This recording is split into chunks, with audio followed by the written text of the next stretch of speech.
I brought my mother's old pumpkin pie into the kitchen. The oven lid was still warm, and the cinnamon smelled like memories. My stepmother smiled for the guests, but in the kitchen, she whispered something that could burn the house down. 5 minutes later, by the stone countertop, she swung her hand. My father didn't see. The relatives didn't see. But the only person by the refrigerator saw everything, my grandmother, and when everyone raised their glass, Grandma tapped her spoon. "Enough," she said. "Tonight, we tell the truth." My name is Maren Keats. I am 32 years old, and I spend my days building cases against people who prey on the vulnerable. I'm a compliance investigator for the North Line Consumer Protection Unit. It's a sterile name for a messy job. We're an internal division, the ones who handle the cases that smell the worst: guardians draining trust funds, predatory lenders targeting seniors, caregivers who forge checks. I trace digital paper trails. I analyze signatures. I listen to hours of recorded calls, all to prove financial elder abuse. I am very, very good at my job. I know all the subtle red flags, the ways coercion disguises itself as convenience, how isolation becomes the primary tool of the abuser. My colleagues see me as methodical, detached, clinical. They don't know that my detachment is a shield I built, one that was beginning to crack every time I looked at my own family. The Thanksgiving invitation had arrived 3 weeks ago. Not a text, not a call, but a physical card mailed to my rental apartment in Ashford Ridge. The cardstock was thin, embossed with a generic autumn leaf. Valerie Pike's signature, my stepmother's signature, was at the bottom, a flamboyant, looping script that took up far too much space. My father's name was absent. Tucked into the fold was a small, separate slip of paper, the kind you buy in a tear-off pad. "Come early," it read. "Plan to help in the kitchen." It wasn't a request. It was a summons to service, a reminder of my demoted place in the hierarchy she had established. The invitation was for the lake house in Stone Harbor. That house wasn't hers to invite people to. Not really. It belonged to my grandmother, Evelyn Hart. It was the house my mother had loved, the house smelling of lake water and old pine, the house where I'd spent every summer of my childhood. But since my father, Gordon Keats, had married Valerie 5 years ago, the house was now managed by them. Managed was Valerie's word. It meant new paint in cold grays, new furniture that looked like it belonged in a hotel lobby, and new rules. My mother's overgrown, chaotic perennial garden had been replaced with orderly, sterile boxwoods. I hadn't wanted to go. The family air had been thin and cold for months, ever since I'd done what I do for a living. I'd been helping my grandmother organize her finances, just sorting files, when I noticed the pattern: small withdrawals at first, then larger ones, transfers. I traced them. They didn't lead to a Nigerian prince. They led to a checking account opened 6 months prior. An account linked to Valerie Pike. When I found the digital power of attorney document authorizing it, my blood went cold. It had been signed, electronically, on a day Evelyn was in the hospital for a minor procedure, a day she had been heavily sedated. When I brought it up to my father, privately, gently, I was shut down. "You're seeing ghosts, Maren," he'd said, his eyes shifting away from mine, looking toward the kitchen where Valerie was. "Valerie helps your grandmother. You're turning this into one of your cases. These are not your clients. This is your family." Since that conversation, my calls went unanswered more often than not. My texts received one-word replies. I was the problem. I was the one creating drama, the one who didn't trust. So yes, I hadn't wanted to go, but I couldn't stay away, not from Evelyn. That's why I baked the pie. The decision settled in me on Wednesday night, a heavy, solid thing. I would not go empty-handed, and I would not bring a bottle of wine or some store-bought flowers. I would bring my mother's pumpkin pie.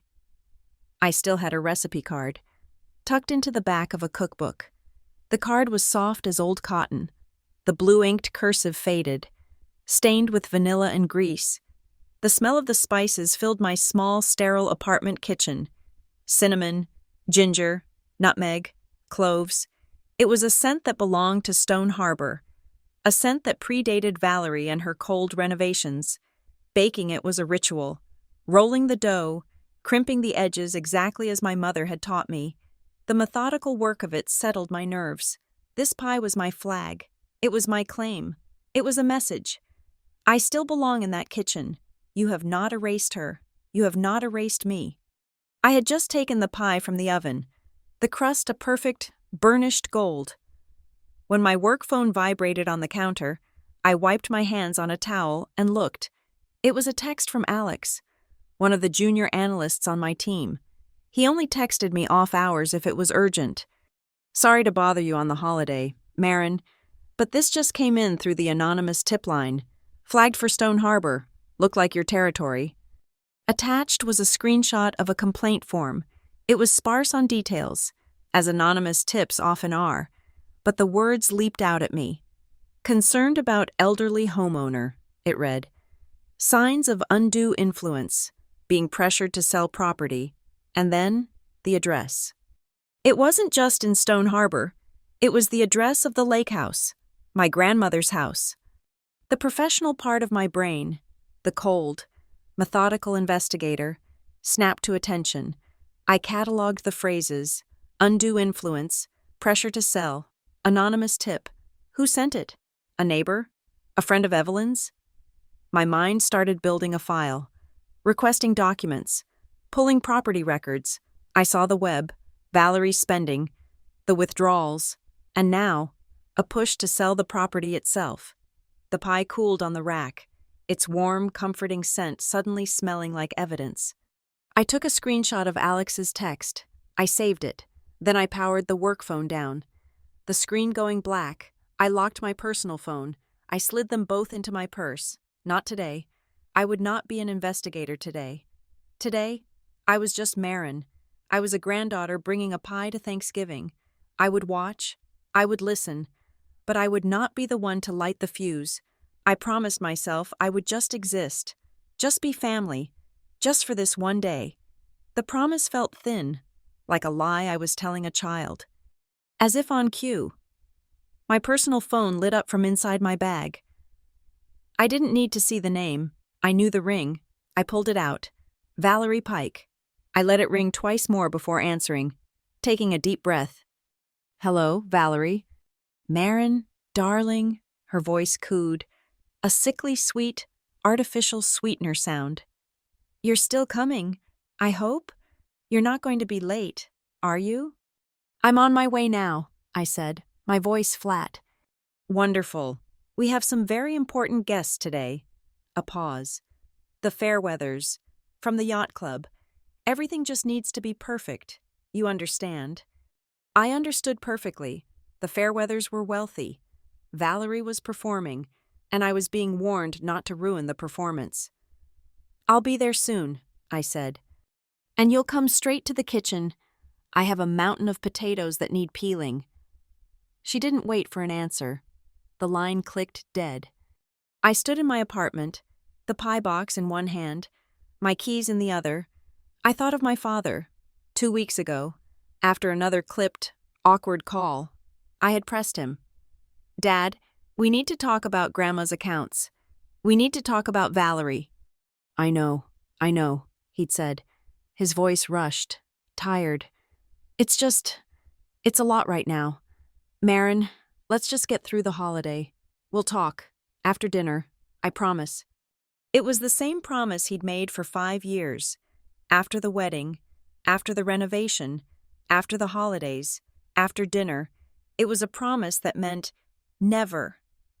He was a man drowning in plain sight, and he was swatting away the life raft I was offering him because the person holding his head underwater had convinced him it was an anchor. I picked up the pie. It was still warm.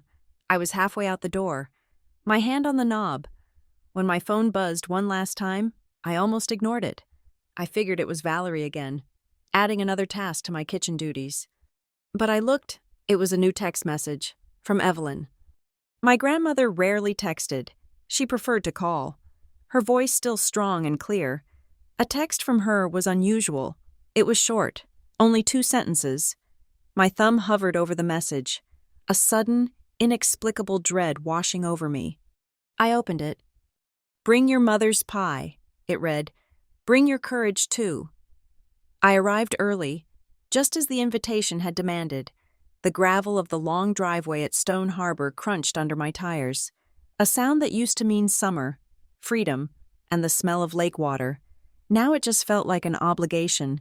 The house looked different, colder.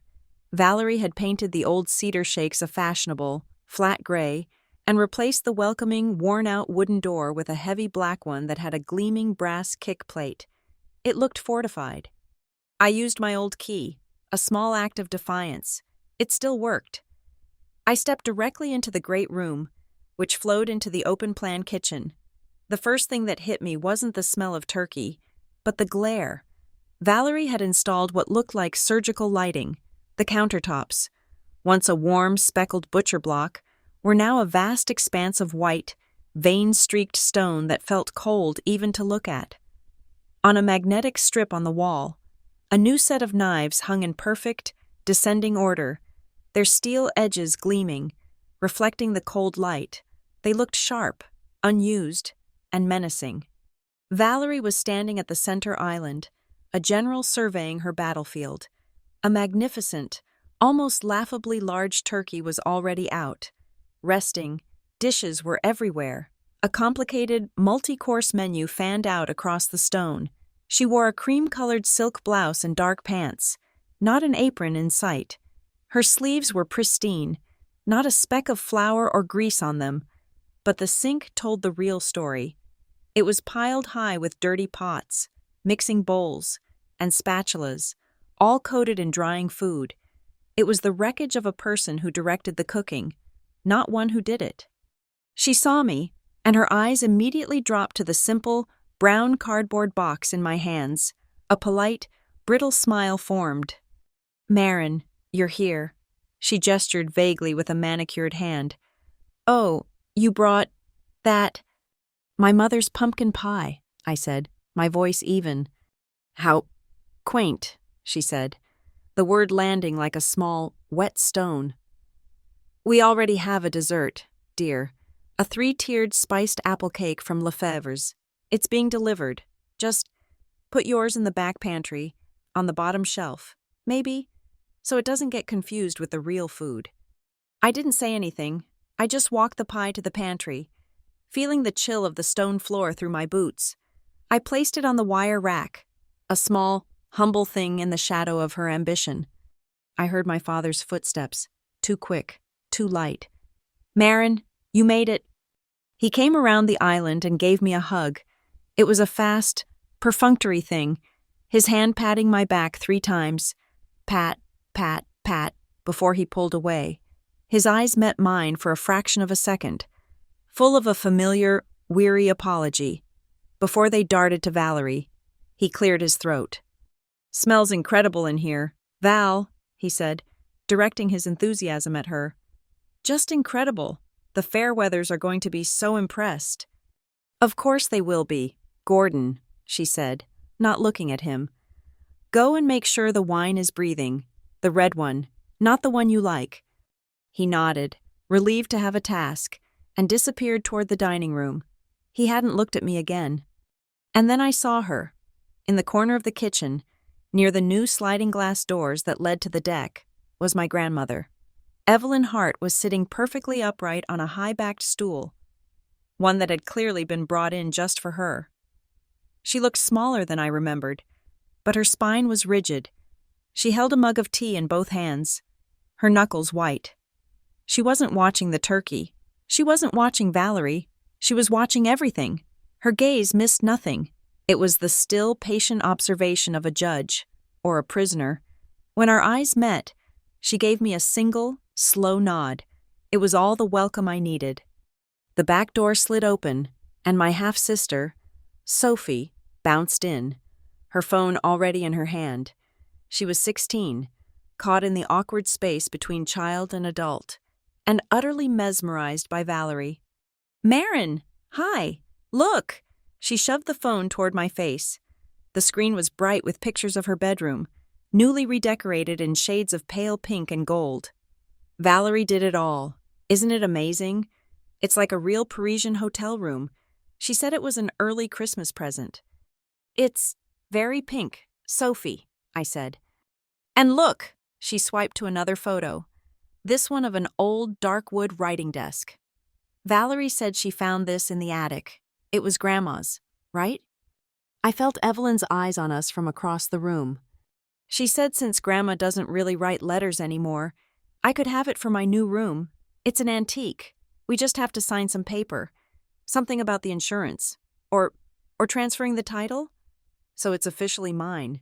Isn't that great? I looked from the photo of the desk, my grandfather's desk, the one my grandmother still kept her journals in, to Sophie's innocent, excited face. She had no idea what she was asking. She was a pawn, being paid in furniture. You should ask Grandma about that, Sophie, I said, my voice tight. Oh, I did. She said to ask Valerie, Sophie replied, already losing interest in typing a text. Valerie called her name, her voice sharp.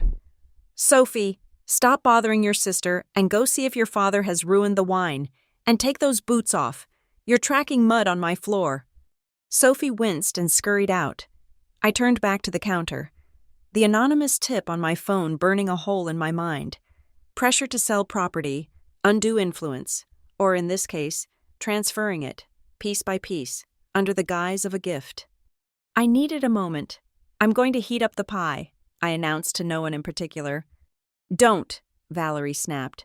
I told you, we have a proper dessert. The oven is busy. It just needs 2 minutes, I said, moving past her. It's better warm. I opened the oven door. The blast of heat was a relief. Inside, a massive pan of glistening sweet potatoes was baking. I slid the pie onto the bottom rack, next to them, and closed the door. I leaned against the counter, waiting. The scent began to uncurl from the oven vent, not just cinnamon and clove, but the specific, nutty smell of my mother's crust. It mixed with the air, and for one sharp, painful second, the cold, gray kitchen dissolved. I was 9 years old.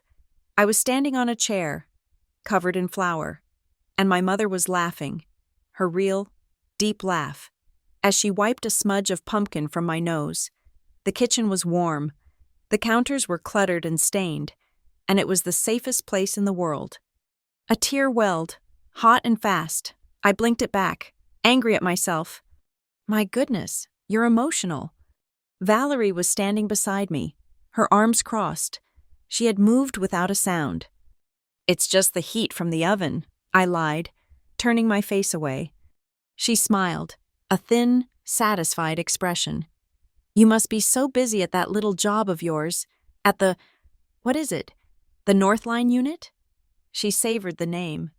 Investigating all those sad little people, all those pointless, dreary things that don't concern you. She took a step closer. Her voice dropped, becoming intimate, confiding. Family should be the priority. Marin, you do understand what priority means, don't you? It means knowing what matters and what doesn't. It was a warning, a clear, direct threat. The smell of my mother's pie, her memory, was a challenge to her authority in this house. My investigation was a challenge to her control. She was telling me to back down. I pushed the grief down, and the investigator clicked into place. I turned to face her, my expression as neutral as I could make it. I'm just here to help. Valerie, what needs chopping? My calm, professional tone seemed to irritate her more than an outburst would have. She stared at me for a long second, then pointed a sharp finger toward the sink. Fine, make yourself useful, the carrots, and make them uniform. I won't have sloppy knife work at my table. I nodded, walked to the sink, and pulled a cutting board from the rack. I rinsed the carrots, the water icy cold on my hands. I placed them on the board. As I reached for one of the heavy, steel knives from the magnetic strip, Valerie moved past me, carrying a large glass baking dish filled with what looked like a heavy custard. Excuse me, she hissed, though I wasn't in her way. As she passed, the edge of the glass tray seemed to snag on the corner of the counter. or perhaps her grip loosened. I saw it tilt. The heavy dish slid, its weight pulling it over the edge. I didn't think. I lunged, dropping the knife. I caught the dish with both hands. A split second before it would have shattered on the stone floor. It was heavy, and the momentum slammed it hard against my palms. My wrists stung, custard sloshed, but not a drop spilled. I stabilized it and pushed it back onto the counter, my heart hammering. Valerie hadn't moved. She was watching me, her expression not one of gratitude, but of pure, unadulterated annoyance. She let out a short, scoffing sound. Try not to break anything before the guests even arrive. Marin. She didn't thank me. She didn't acknowledge the save. She just turned, smoothing her perfect silk blouse, and walked away, leaving me standing there with my hands stinging. The sound of her imaginary failure hanging in the air. The first wave of guests arrived. The doorbell chimed, and I heard the booming, confident voice of Mr. Fairweather. Valerie's entire posture changed. She became a performer, her voice lifting half an octave. "Gordon, they're here! Sophie, Coates!" My father hurried out of the kitchen, nearly tripping, and Sophie followed. The sounds of greeting and performative laughter filled the house. Valerie instructed my father to pour champagne, to bring out the first tray of appetizers, to guide everyone into the living room.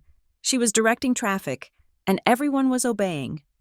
"Marin, stay here," she commanded over her shoulder. "The gravy needs to be strained, again." I didn't move. I watched them all filter out. My father, the Fairweathers, 2 other couples I didn't recognize. Sophie trailed behind them, her eyes glued to her phone. The large open doorway between the kitchen and the living room was suddenly empty. Then I heard a sound, a soft, sliding shush. Valerie was at the pocket door, the heavy oak panel that separated the kitchen from the great room. She pulled it closed. It slid smoothly in its track, and the sounds of the party were instantly cut in half, muffled. Then I heard a small, sharp click. She had locked the door, a small brass privacy latch. She turned around, her back to the now closed door. The kitchen was suddenly terribly quiet. The hum of the ovens and the refrigerator seemed to swell to fill the new silence. She said it was a habit, that she did it to keep the heat in for the food. It was a lie. I knew exactly what it was. My team at Northline sees it all the time. Isolation. You remove the witness, you create a controlled environment. But she had miscalculated. She had forgotten one person. In the corner, on her high stool, Evelyn Hart had not moved. She held her teacup. Her eyes were level, watching. She was the witness Valerie had failed to account for. Valerie ignored her. She walked toward me. I was standing by the counter where I'd saved her dish. Near the oven, the pie I'd baked was on the counter, cooling slightly. I'd just laid a loose piece of foil over the crust. Valerie stopped inches from me. I could smell her perfume, an expensive, sharp scent that always reminded me of cut stems and chemicals. "Do not ever," she whispered, her voice a low, concentrated hiss. "Bring your mother's things into my kitchen again." She didn't say pie, she said things, a broad, dismissive, erasing word. "This is my kitchen now," she continued, her eyes pinning me. "Mine. The things that were hers do not belong here. You do not belong here." My heart was hammering, a trapped bird against my ribs, but my training kicked in. Do not escalate. Do not engage the emotion. Document. I kept my hands steady on the foil, smoothing an edge that was already smooth. "Valerie," I said, my voice quiet, almost conversational. "I am just trying to help. For dinner. For the family." My calm seemed to infuriate her more than any argument. Her nostrils flared. A small, tight smile touched her lips, but it didn't reach her eyes. "Help!" she scoffed. She turned, grabbing a heavy ceramic gravy boat from the stove, filled with dark, steaming liquid. "You want to help?" She started to walk past me, toward the warming tray. I was standing near the counter, but I wasn't blocking her path. She had plenty of room. She drew level with me. And then it happened. It wasn't a trip. It wasn't an accident. It was a sharp, intentional, violent jab, her right elbow driving straight into my left side, finding the soft space just below my ribs. It was a mean, calculated, hallway bully move. A sharp electric shock of pain exploded in my side. I gasped, sucking in air, stumbling a half step. The impact made her arm jerk, and the gravy boat tipped, hot. Thick liquid slopped over the edge, splashing onto the back of my hand and the sleeve of my gray sweater. It stung, the heat searing. "Ugh, clumsy," she hissed, setting the boat down on the counter with a clatter.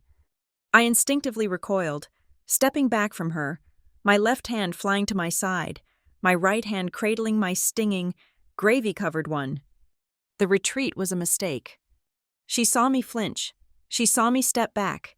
In her world, that was weakness. That was a victory. And it wasn't enough.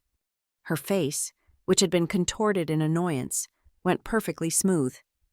She looked at me, bent over slightly, clutching my ribs. She grabbed my right shoulder, her fingers digging in like claws.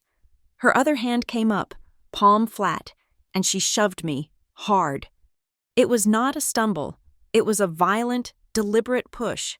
My feet were tangled from the step back. I fell backward. There was nowhere to go. The sharp, squared-off edge of the new stone countertop met my right hip. The impact was a sickening, dull thud that I felt in my teeth. A bright, white-hot flash of pain radiated from the single point of contact on my hip bone, stealing my breath entirely. It was a deep, bone-bruising agony. I grabbed the edge of the counter to keep from falling to the floor, my knuckles turning white. I couldn't speak. I couldn't even breathe. In that hollow, breathless silence, as I was bent over the counter, she leaned in close, her face next to mine. Her voice was a soft, cold whisper, sharp as a needle. "You don't listen." The kitchen was silent. The muffled sounds of the party seemed 1,000 miles away. The only sound was the whir of the oven fan. My hip was screaming, I knew, with a cold, clinical certainty, that it would be a grotesque, black and blue bruise by morning. Slowly, painfully, I pushed myself upright. I ignored the throb, ignored the stinging on my hand. I turned my head. My grandmother was exactly where she had been. She was still holding her teacup. She had not gasped. She had not flinched. She had simply watched. Her eyes, bright and cold, met mine. She had seen the elbow. She had seen the shove. She had seen the intent. Her gaze was steady, not with shock, but with a terrible, cold confirmation. I turned back to Valerie. I planted my feet, letting the pain ground me. The investigator took over, the part of me that builds cases, the part that creates the record. I spoke. My voice did not shake. It was clear and cut through the quiet room. "You just hit me." Valerie's face, which had been tight with triumphant rage, instantly relaxed. A small, ugly smile played at the corner of her mouth. It was a sneer. "I tripped, Marin, and you stumbled. Goodness, you're clumsy." She let out a short, airy laugh that was more chilling than her shout. "Don't be so dramatic. You're trying to make a scene in someone else's house." Someone else's house. Before I could form a reply, the lock on the pocket door clicked open. The door slid back with a rumble, loud in the tense quiet. My father stood there, a champagne flute in his hand, his face a mask of forced cheer. "Val, honey, the Fairweathers are asking." His voice trailed off. He saw the scene. He saw me standing stiffly, my hand on my hip. He saw the dark, spilled gravy on the floor and on my clothes. He saw the look on Valerie's face and the look on mine. His eyes darted between us, and his expression crumpled into that familiar, painful look of a man desperately wishing to be anywhere else. Valerie's transformation was instantaneous. It was breathtaking. The mask snapped on. Her shoulders relaxed. Her face lit up with a brilliant, hostess smile. She turned, gliding past me as if I were a coat rack. "Gordon, darling, perfect timing," she chirped, touching his arm. "I was just telling Marin how hopelessly clumsy I am. I almost dropped the gravy everywhere. She was trying to help. She picked up a silver tray of untouched appetizers. Go on, go on. Tell everyone the brie is coming right out. It's going to be divine.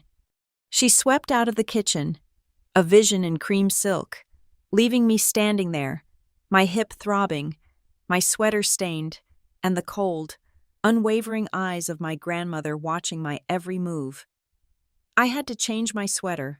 The one I'd been wearing, stained with hot gravy, was now a damp, accusing ball in the bottom of my purse, tucked inside a plastic grocery bag I'd found under the sink. My hip was a deep, electric throb. I had seen it in the guest bathroom mirror. My skin already a mottled, angry purple where the point of the counter had struck. It hurt to sit. It hurt to stand. It hurt to breathe. I was now seated at the magnificent dining table. Valerie's performance was in full swing. She had placed me between Sophie, who was already lost to the blue light of her phone under the table, and Mr. Fairweather, a man who smelled of expensive cologne and unspoken opinions. He had tried to make polite conversation. So, you work for the state, I hear? Some kind of compliance? Something like that, I'd murmured, my focus entirely on the radiating pain in my side. The food was served. It was a spectacle. Valerie, at the head of the table, was radiant, accepting compliments on dishes I didn't recognize, creations that looked more like architecture than nourishment. The table was crowded with shining silver and glistening platters. My humble pumpkin pie, my mother's pie, was nowhere to be seen. It was still relegated to the dark pantry, an outcast. My father, at the opposite end of the table, stood up. His face was flushed with wine and a desperate, forced joviality. He raised his champagne flute. He was trying to paper over the crack in the foundation, to pretend the locked door and the spilled gravy had never happened. A toast, he said, his voice a little too loud. To a wonderful, wonderful Thanksgiving, to our dear friends, the Fairweathers, for gracing our home, he nodded to them. And of course, to my incredible wife, Valerie. Valerie inclined her head, a perfect, modest, queenly gesture. She created all of this, my father went on, his gesture encompassing the food, the new gray paint, the entire house. She makes all of this possible. She has brought so much light, so much organization to our lives, to this family. I don't know where we'd be without her. To Valerie, the guests echoed, raising their glasses. I picked up my own glass, the crystal cold against my hand. The pain in my hip flared, a sharp reminder. I looked across the candelabra and met my grandmother's eyes. She was watching me. Her own glass sat on the table, untouched. The guests drank. Glasses were set down on the linen. The polite murmur of conversation was just beginning to swell, the moment of tension passing. The performance successfully back on track. Ting, ting, ting. The sound was high, sharp, and perfectly clear. It was not loud, but it sliced through the dining room chatter like a razor. Everyone froze. Mr. Fairweather's hand paused on its way to a bread roll.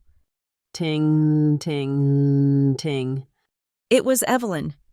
She was sitting upright, her spine straight, tapping her water goblet with a small silver dessert spoon. She held the spoon like a gavel.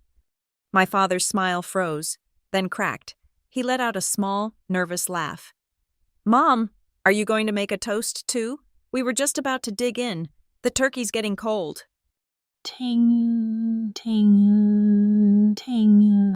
She didn't look at him. Her eyes were fixed, with unnerving focus, on the woman at the head of the table. "Enough, Valerie." Her voice was not frail. It was not the voice of a confused old woman. It was clear, steady, and it carried the weight of absolute authority. The silence that fell in the room was not just a lack of sound, it was a vacuum. It pulled the air from my lungs. My father's face went from flush to a sickly, pale gray. "Me," he whispered, the Vietnamese word for mom slipping out, a sound from his childhood, a plea. "Please, not now. We have guests. Let's eat." No, Evelyn said. She placed the spoon deliberately on the white tablecloth beside her plate, slowly, using the arms of her chair to push herself up. She stood. She was small, and the high-backed chair dwarfed her, but she seemed to fill the entire room. Her hands, resting on the table, were perfectly steady. "There was an act of violence in this house tonight," she announced. Her voice was strong. "It happened in that kitchen, not 20 minutes ago, and I will not sit at this table and break bread. I will not participate in this charade until the truth is spoken." Valerie's reaction was a masterpiece. She burst out laughing. It was a high, brittle sound, a cascade of disbelief. "Evelyn, oh my goodness, you scared me." She turned to the table, her eyes wide, sharing a look of pitying concern with the Fairweathers. "She has these episodes. Her mind, it wanders. She gets confused. Please, everyone, don't be alarmed. It passes." She turned back to Evelyn, her voice softening, dropping into a tone of saccharine pity. "Mother, you're mistaken. What on earth are you talking about? Are you referring to poor Marin?" Valerie's face arranged itself into a mask of deep, compassionate sympathy. "The poor girl tripped. She's so clumsy sometimes. She almost dumped the entire gravy boat on the floor. I caught her. I steadied her. That's all that happened." She looked at me, her eyes pinning me to my chair. "Isn't that right, Marin?" It was a dare. My father's eyes darted to me, pleading, "Please, Marin, just go along. Don't ruin this. Don't make it worse." I couldn't breathe. The entire room was staring at me. The Fairweathers, their faces masks of polite discomfort. The other couple, frozen. Sophie, finally looking up from her phone, her eyes wide and confused. My father, begging me with his silence. Valerie, with her triumphant, knowing sneer. And Evelyn. My grandmother's gaze shifted from Valerie to me. Her eyes were not pleading. They were not angry. They were simply, profoundly, waiting. "Will you speak, granddaughter?" she asked, her voice quiet. "Or shall I?" This was it, the pivot point. The promise I had made to myself to just be a quiet, invisible guest was a coward's promise. Evelyn's text message came back to me, clear as her voice. "Bring your courage." I swallowed, the sound loud in my own ears. I let the throb in my hip anchor me. I let the investigator, the part of me that deals in facts, take over. "I didn't trip," I said. The words hung in the air, small and hard. Valerie's smile tightened, but she didn't drop the act. "Marin, darling, don't be silly. You're stressed. We all know how demanding your job is.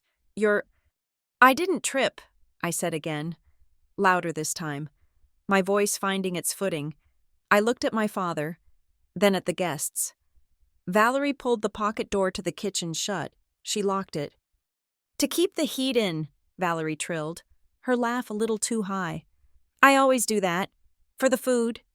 "She told me I didn't belong here," I continued, my voice methodical, factual, stripped of emotion. "She told me my mother's pie didn't belong here. She elbowed me, deliberately, in the ribs.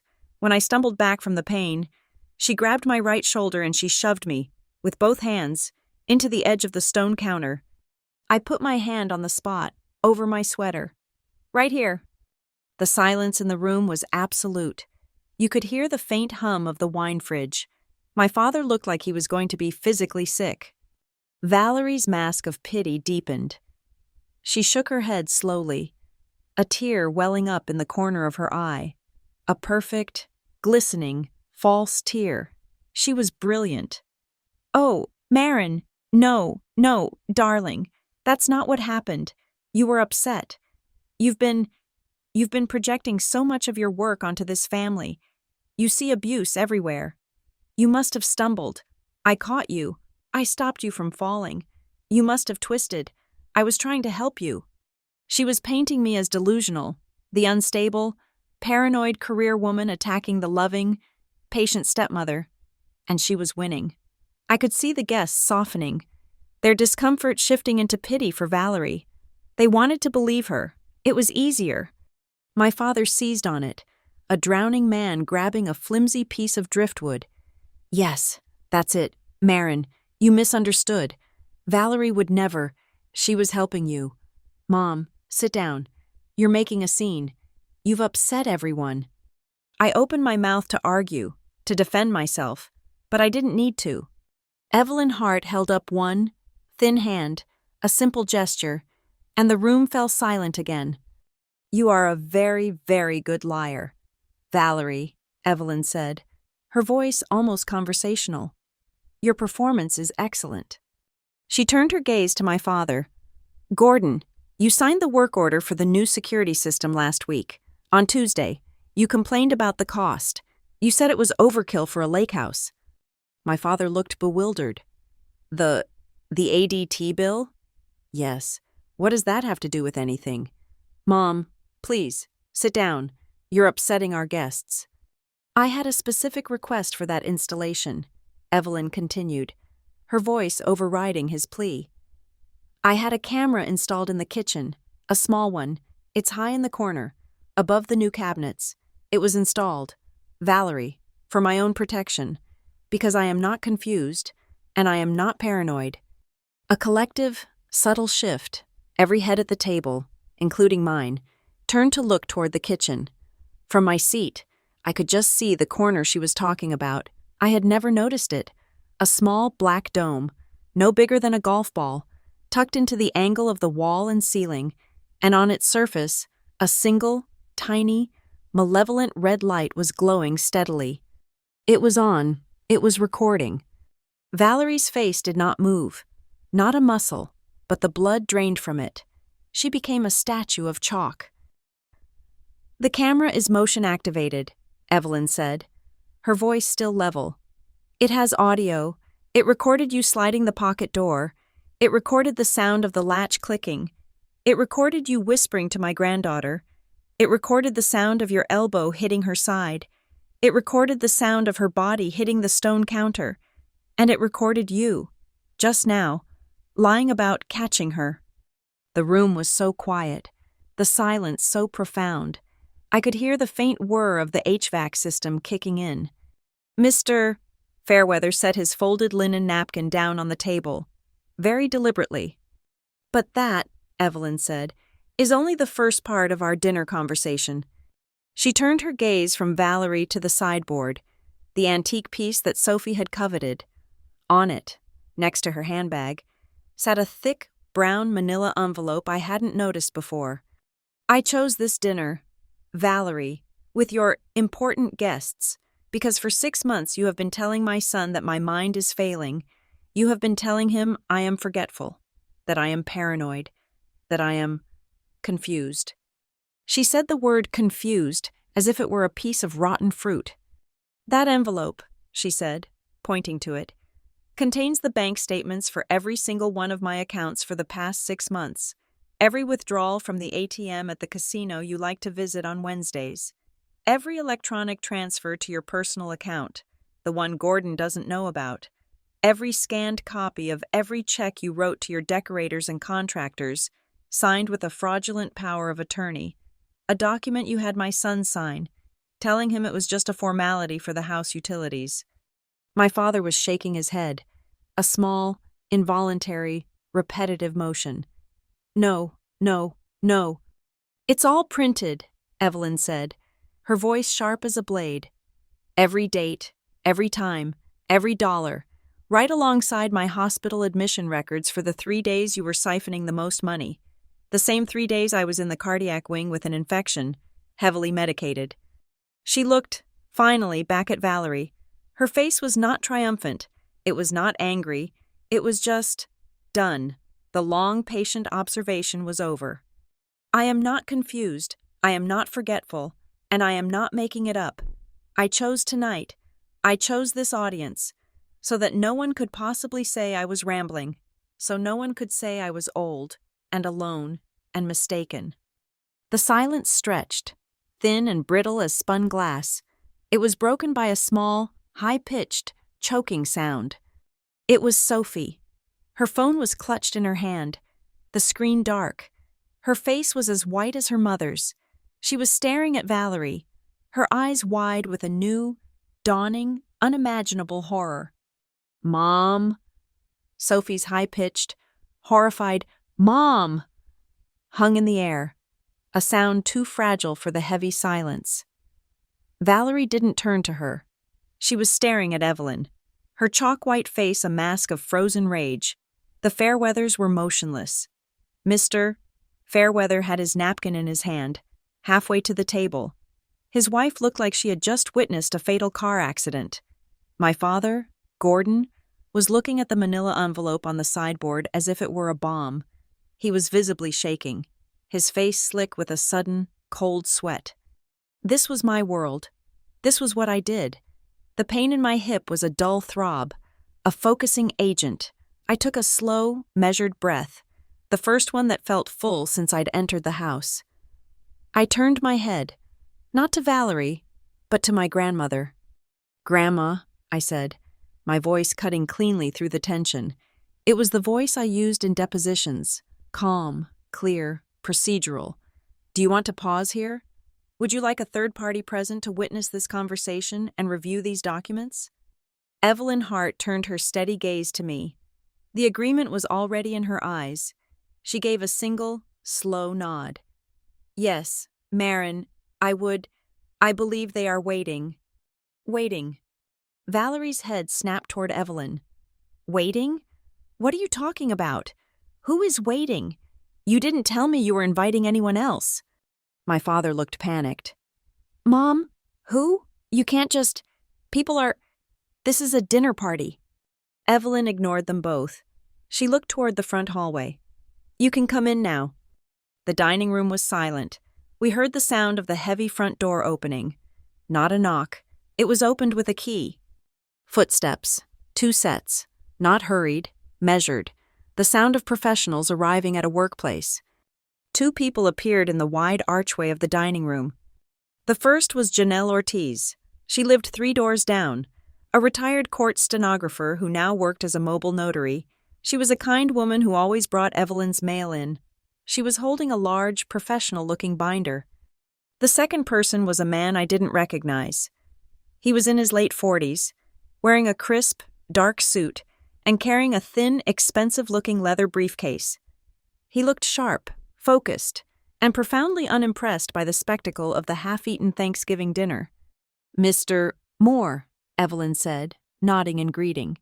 "Ms. Ortiz, thank you for coming. Please, come in." Valerie went rigid. I saw her hand, under the table, grip the tablecloth. She leaned toward my father, her voice a low, venomous whisper. The performance utterly gone. "That's a lawyer. Why did she call a lawyer? Why did she call a lawyer? Gordon, and you didn't know about it?" My father's face was a mess of confusion and terror. I don't know," he stammered, his voice barely audible. Valerie, you said the papers were for the taxes, for the renovations. You told me to sign them. You said it was just paperwork for the contractors." "You didn't read them?" Valerie hissed. I didn't have my glasses," he whispered, a pathetic, childish excuse. The lawyer, Mr. Moore, stepped forward. He gave a curt, professional nod to the assembled guests. "Mr. and Mrs. Fairweather, my apologies for this intrusion. My name is Caleb Moore. I am independent counsel for Ms. Evelyn Hart. We are here at her request to verify some financial and security matters." He turned to Janelle. "Miss Ortiz, if you would." Janelle stepped up to the table. She opened her binder. "Mr. Moore, Mrs. Keats, Pike," she corrected herself, nodding at Valerie. "As a licensed notary and a neutral observer, I was asked by Ms. Hart to be present during the security system test this past Tuesday. I can confirm the kitchen camera is fully operational. It is cloud-based, and the feed cannot be erased from an in-house device." She looked at her notes. I was also asked to review the log. Time to today's date. The motion sensor activated at 3:04 p.m. when Ms. Pike and Ms. Keats were in the kitchen. The audio feed confirmed the sliding pocket door was closed, and the privacy latch engaged at 3:05 p.m. Valerie made a small, strangled sound. Caleb Moore stepped forward, placing his briefcase on the table next to the untouched turkey. He clicked the latches open. He did not remove a stack of papers. He removed a single, slim, silver laptop. He opened it. Then, he took the manila envelope from the sideboard. He didn't open it. He placed it next to the laptop. "This envelope," he said, his voice addressing the room but his eyes on Gordon, "contains the hard copies of the documents Mrs. Hart referenced. These are bank statements, credit card reports, and transaction histories." He tapped the laptop. "This, however, is the source file. Ms. Hart asked me 3 months ago to conduct a full forensic audit of her estate, following some irregularities. She had identified herself." He looked at Valerie. His expression was cold. "We found a digital power of attorney, executed on May 14th of this year. It granted you, Ms. Pike, full and unlimited access to Mrs. Hart's primary brokerage account and her savings accounts." "She gave me that," Valerie snapped, finding her voice. "She asked me to help. She's old. She can't manage the online portals." "That is interesting," Caleb Moore replied, not blinking. "Because on May 14th, Mrs. Hart was not at home. She was on the 3rd floor of Stone Harbor Medical Center, recovering from a severe urinary tract infection that had, as is common, induced a state of delirium. Her medical chart, which we have subpoenaed, shows she was administered a sedative at 9:20 a.m. The electronic POA was created and signed from an IP address, your IP address, Ms. Pike, at 9:53 a.m., 23 minutes later." My father made a sound, a low, wounded animal noise. "The subsequent withdrawals," Moore continued, "total over $142,000. An additional $60,000 was funneled through app-based transfers. We have also found a bill of sale for several antiques, which Mrs. Hart listed as missing, not gifted." It was my turn. I looked at the Fairweathers, who were both watching Mr. Moore with rapt, horrified attention. I looked at my father, who had his head in his hands. I looked at Sophie, who was crying silently, tears streaming down her face. I stood up. The pain in my hip was a white-hot spike, but I stood straight. "At the Northline Consumer Protection Unit," I began, my voice clear. "We have a name for this. We see this every day." I did not look at Valerie. I looked at my father. "This is a textbook case of financial elder abuse. It begins with isolation, convincing the victim that other family members are hostile or untrustworthy. It proceeds to asset control, often using the excuse of helping with bills. The perpetrator leverages moments of medical vulnerability, like a hospitalization or a period of confusion, to gain legal control. They rely on the family's denial, their unwillingness to see what is happening. They rely on the victim being too scared or too proud to speak up." I let the words hang in the air. They count on no one believing them. Valerie's voice was a shriek. It was ugly, raw, and stripped of all its polish. She stood up so fast her chair screeched on the hardwood floor and toppled backward. She pointed a shaking finger at me. "She wants your money. This is what she does. She's a predator. She's been poisoning Evelyn against me for months. She wants this house. She wants the money. She's jealous of me, jealous of Sophie. She's angry her broken, dead mother isn't the queen of this house anymore." It was a spray of bullets, aimed everywhere. "She's the one who's lying. She's the one who's abusive. She came in here. She threw herself against the counter to frame me. She probably drugged Evelyn, talked her into all of this. She put that camera in. She hired him." She turned her full, venomous rage on Evelyn. "And you're a senile, pathetic old fool. She has you wrapped around her little finger. You are confused. You are paranoid. and I was the only one holding this family together. Evelyn Hart did not flinch. She did not raise her voice. She simply looked at the woman who had stolen her money, assaulted her granddaughter, and called her senile. She waited until Valerie's tirade ran out of breath. Then, she spoke, her voice cutting through the ringing silence. "I did not install that camera because I'm confused. Valerie?" She looked past her, her gaze finding Sophie, who was watching, horrified. "I installed it because I am not.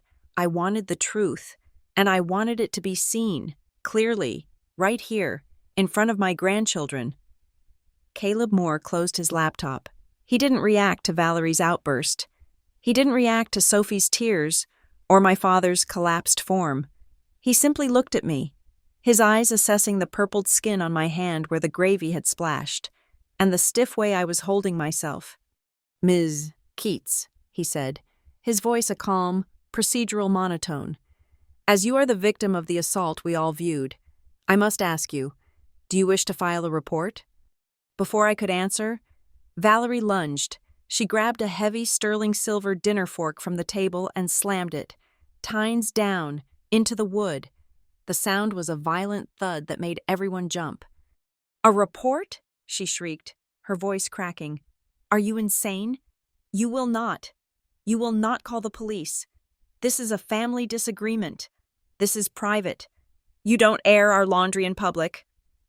She turned to the Fairweathers, who were both slowly pushing their chairs back, their faces pale. "This is how she is. This is what she does.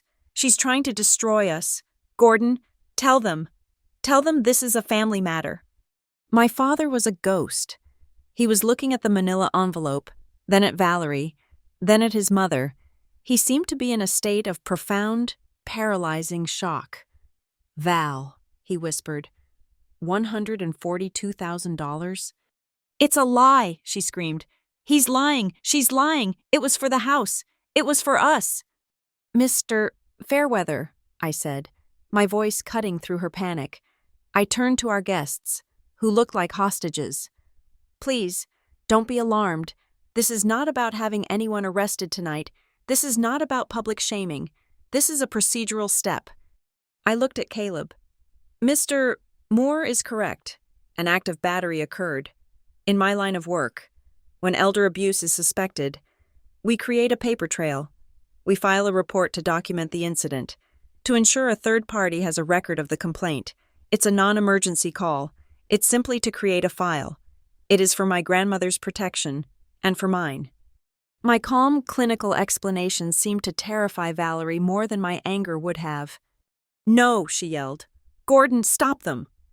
But Caleb Moore was already holding his phone to his ear. "Yes. Hello? I need to request an officer for a non-emergency report. We are at the Hart residence on Stone Harbor. We have a verified incident of domestic battery to report, related to an ongoing elder protection case.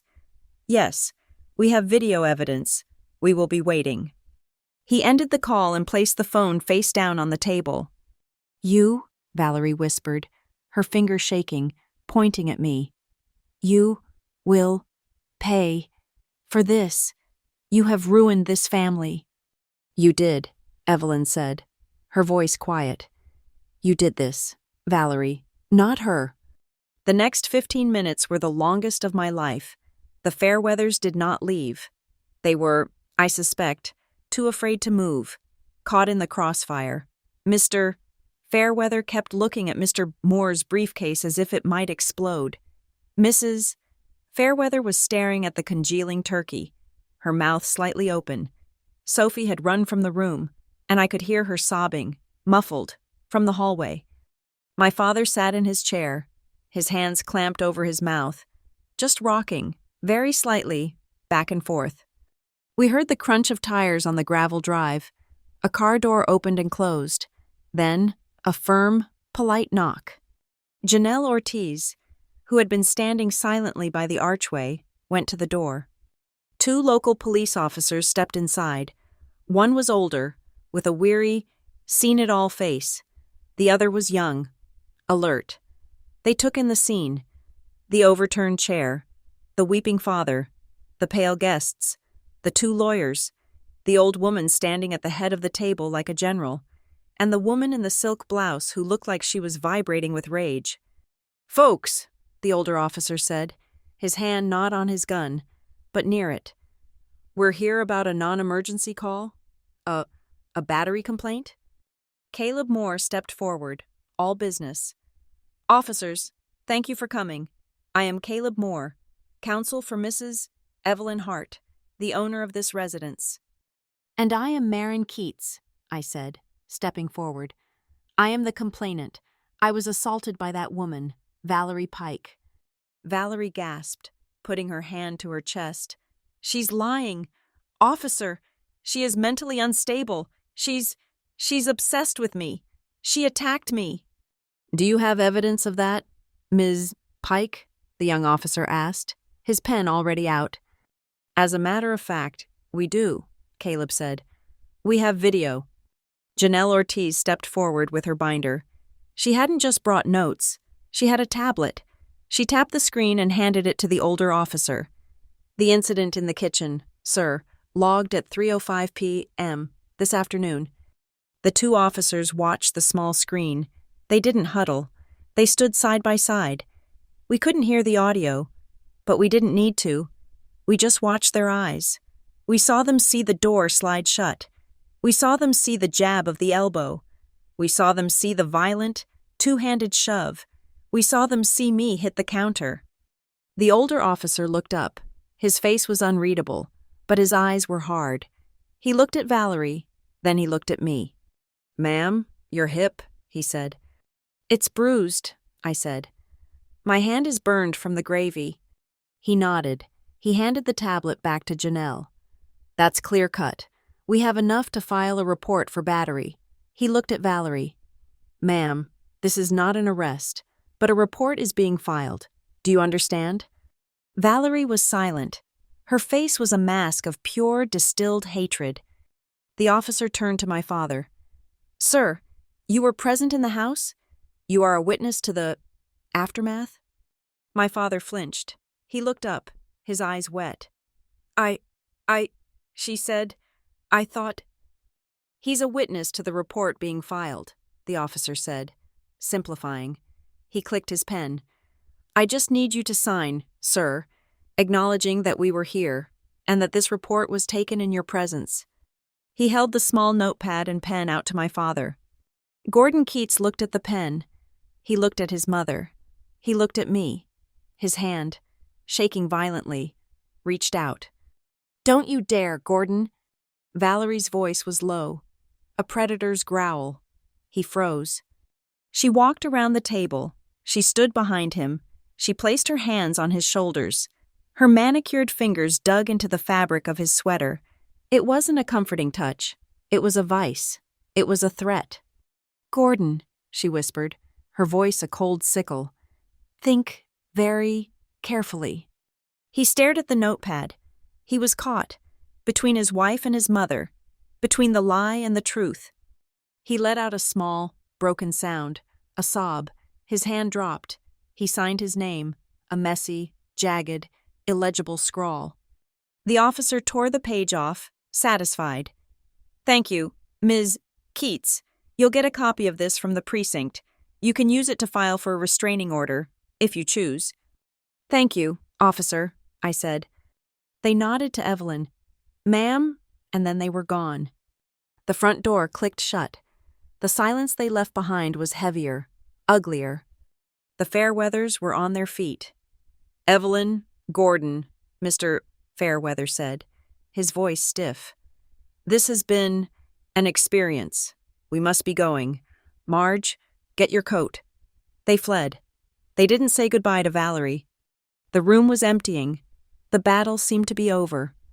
"This is still my house," Valerie hissed, her hands still on my father's shoulders. "You've called your little police. You've had your little show. Now get out, both of you." Evelyn Hart looked at Caleb Moore. "Mr. Moore, now." Caleb, who had been packing his laptop, stopped. Yes, one final piece of business. Ms. Pike, if you would remove your hands from Mr. Keats." Valerie glared at him, but she stepped back. "Mrs. Hart," Caleb said, his voice formal. "Per your instruction." Evelyn stood at the head of the table. She looked at the cold food, the half-empty glasses, the ruined feast. "When my late husband, Charles Hart, and I created the trust for this estate, we were very specific. This house was meant to be a sanctuary, a place of safety for our family." She picked up her napkin and set it down. "Tonight, it was not. Therefore, I am formally invoking the residency condition addendum of the Hart Family Trust." Valerie's head tilted. "The what? That's gibberish. You're senile." "I assure you, it is not gibberish," Caleb Moore said. He pulled a single, folded document from his briefcase. "The addendum is a specific condition of the trust that holds this property. It states, and I quote, 'In the event of a verified act of physical violence, domestic abuse, or financial malfeasance perpetrated by any resident or fiduciary against another, Evelyn Hart retains the sole and absolute right to immediately terminate the residency of the offending party and revoke all fiduciary privileges, pending a full trust review.'" He looked at Valerie. "Ms. Pike, as of this moment, your status as a manager of this property is suspended. Your fiduciary access, which you so badly abused, is revoked." For the first time, a flicker of genuine, cold fear entered Valerie's eyes, but she recovered quickly. She let out a sharp, ugly laugh. "That's absurd. That's not legal. That clause is invalid. It doesn't mean anything. Gordon, tell him." My father was silent, his head in his hands. "She's right," Valerie spat at Caleb. "That thing is meaningless. It wouldn't hold up.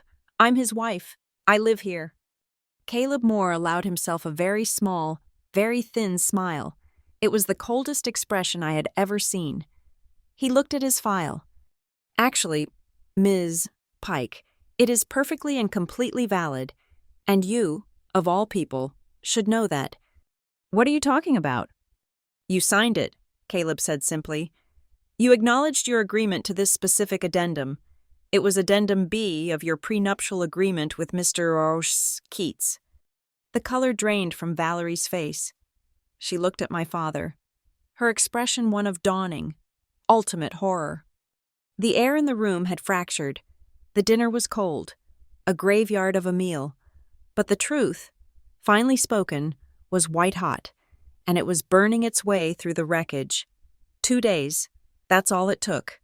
48 hours after the disastrous Thanksgiving dinner, we were not in a comfortable living room. We were in the Stone Harbor Probate and Family Court. It was an emergency hearing, fast-tracked, due to the combination of elder abuse allegations, the police report, and the immediate invocation of the trust addendum. The room was small, modern, and smelled of industrial cleaner and stale coffee. It was not a grand, wood-paneled criminal court. It was a place for functional, messy family breakups, for guardianships and contested wills. It was, in its own way, my home turf. I sat on a hard wooden bench next to my grandmother. Evelyn, Caleb Moore sat beside her, his leather briefcase open, a neat stack of indexed binders on the table before him. My hip was a universe of pain, a deep, pulsating ache that had settled into the bone. I had a large, hideous bruise that spread from my hip to my thigh, a detailed map of the counter's edge. I sat perfectly still, my spine rigid. I did not want to give anyone the satisfaction of seeing me limp or wince. Valerie arrived, not in her cream silk hostess outfit, but in a severe dark gray suit. She looked like a grieving widow, her face pale and drawn, her eyes slightly red. It was another performance, this one for the benefit of the court. Beside her was a lawyer I didn't recognize, a man with a slick, expensive haircut and a smile that never touched his cold, assessing eyes. My father, Gordon, sat on the bench behind her, alone. He looked like he had aged 10 years in 2 days. He was unshaven, his eyes hollow. He wouldn't look at us. He wouldn't look at his wife. He just stared at his own hands, clasped in his lap. In the back row of the small gallery, clutching a backpack to her chest, sat Sophie. Her face was pale, her eyes swollen. She was watching her mother, her expression a terrible mixture of fear, loyalty, and a new, dawning shame. The judge, a woman in her 60s named Judge Maria Rios, had a sharp, no-nonsense face. She read the initial filings with swift, practiced eyes. "Mr. Davies," she said, looking at Valerie's lawyer. "This is a serious petition, a temporary protective order and an emergency suspension of fiduciary duties. What is your client's response?" Valerie's lawyer stood. He was smooth. "Your Honor, my client, Valerie Pike, is the victim here. We will demonstrate that this proceeding is a malicious and coordinated attack by an estranged stepdaughter, Ms. Maren Keats." He gestured toward me. "Ms. Keats, the complainant in the battery report, works for a state consumer protection agency. She has a professional bias. She sees abuse in every family disagreement. She has been systematically poisoning her grandmother, Ms. Hart, against her father and her stepmother for months, all in a naked attempt to gain control of the Hart family trust." He leaned forward. "My client asserts that Ms. Keats is the aggressor, that she came to Thanksgiving dinner specifically to provoke a confrontation, that she created the incident in the kitchen, perhaps even injuring herself, to frame Ms. Pike. My client acted only to steady a woman who was emotionally and physically unstable. This is a power grab, Your Honor, plain and simple." I didn't move a muscle. I just stared ahead. This was standard. Deny, attack, reverse victim and offender. I had written the acronym, DARVO, on a whiteboard in my office 1,000 times. Judge Rios looked at him, unimpressed. "A bold claim, Mr. Davies. Do you have evidence of this? Premeditated self-injury?" "My client's testimony will—" "Let's move on," the judge said, cutting him off. "Mr. Moore, your petition?" Caleb Moore stood. He was the opposite of Davies. He was not slick. He was a rock. "Your Honor, we are not here to discuss personalities. We are here to review facts. We have 3 primary pieces of evidence. First, the financial records. Second, the medical records. Third, the video." He placed the first binder on the judge's bench. "You have the statements, over $142,000 in unauthorized transfers, all initiated from Ms. Pike's personal devices, confirmed by IP address logs, all occurring during a time of Ms. Hart's documented medical vulnerability." He placed the second binder. "You have the hospital records. They confirm Ms. Hart was under sedation with prescribed opiates and benzodiazepines at the exact time, 9:53 h.n.m., on May 14th, that the electronic power of attorney was executed." Then he looked at Janelle Ortiz, who was sitting in the witness box. "And third, we have the video from the kitchen. Ms. Ortiz, please confirm for the court what you provided." Janelle, calm and clear, confirmed the chain of custody for the cloud-based recording, that it was unaltered, and that she had printed time-stamped still images. Caleb had the courtroom attendant dim the lights. A large monitor, which had been facing the jury box, was turned toward the judge. Caleb hit a key on his laptop. We all watched it, the small, silent figures on the screen. We saw the pocket door slide shut. We saw the click of the lock. We couldn't hear the whispers, but we saw the body language. We saw Valerie's sharp, sudden elbow jab. We saw me gasp and step back. We saw her, plain as day, plant her hands on my shoulder and shove me, hard, out of frame, followed by the sickening thud as my body hit the counter, a sound the high-fidelity microphone had picked up with perfect, terrible clarity. I heard a small, choked gasp from the back of the room. It was Sophie. Caleb stopped the video. The police report, filed by Officer Mills, is also in your packet. Your Honor, it documents the battery and the complainant's visible injuries, which I personally observed. Judge Rios's face was grim. She looked at Valerie's lawyer. Mr. Davies, does your client wish to revise her statement about steadying Ms. Keats? Mr. Davies's slick composure was gone. He was shuffling his papers. Your Honor, the video. It's out of context. It's a heated family moment. It's a crime. Mr. Davies, the judge said, her voice like ice. It's battery, and it was perpetrated, in secret, against a family member. Let's move on. Gordon Keats, will you take the stand? My father looked up, his eyes wide with panic. He looked at Valerie. She gave him a look of such murderous rage that he flinched. Slowly, he shuffled to the witness box. Mr. Keats, the judge said, her voice softening slightly, but not by much. You are Ms. Hart's son.